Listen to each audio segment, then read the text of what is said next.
Nous lisons dans Apocalypse 3:20, « Voici, je me tiens à la porte et je frappe. Si quelqu'un entend ma voix et ouvre la porte, j'entrerai chez lui, et je souperai avec lui, et lui avec moi. » Nous devons veiller à garder notre oreille sensible pour entendre et discerner la voix du Seigneur, car il dit, « Voici, je me tiens à la porte et je frappe.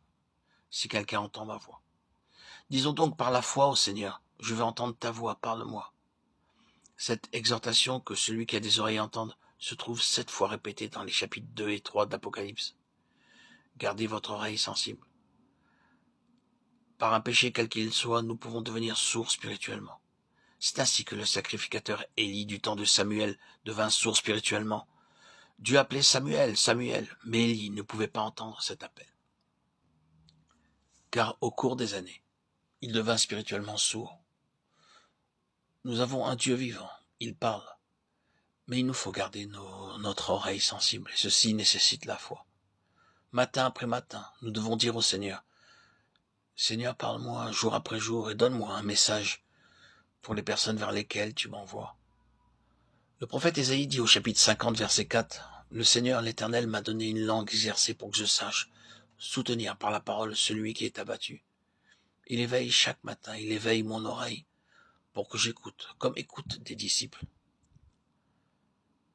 Le même prophète dit encore au chapitre 30, verset 21, « Tes oreilles entendront derrière toi la voix qui dira, voici le chemin, marchez-y. » Nous avons besoin d'une foi ferme pour entendre la voix du Seigneur. Chaque matin, nous devons lui demander, « Seigneur, parle-moi et enseigne-moi le chemin, la marche à suivre. » Soit à la maison, dans mon travail, dans toutes mes activités. Mais pour cela, nous avons besoin de foi, besoin de patience et d'obéissance. Ce que Dieu nous dit, nous devons y obéir. Ce que Dieu réclame, nous devons le lui donner. Quand il veut que nous allions, nous devons aller. Tout ce qu'il nous dit, nous devons le croire. C'est par ce moyen que nous demeurons en communion avec lui. Au chapitre 3, verset 20, nous lisons « Je souperai avec lui et lui avec moi ». Cette parole nous parle de la communion.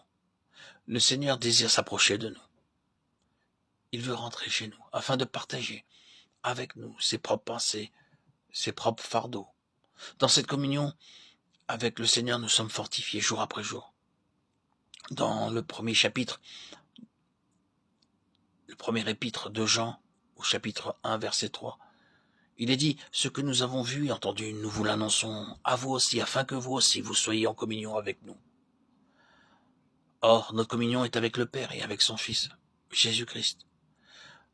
Notre communion est premièrement avec Dieu le Père et avec son Fils, Jésus-Christ. Cela signifie que nous pouvons partager cette nourriture céleste avec notre Seigneur Jésus-Christ.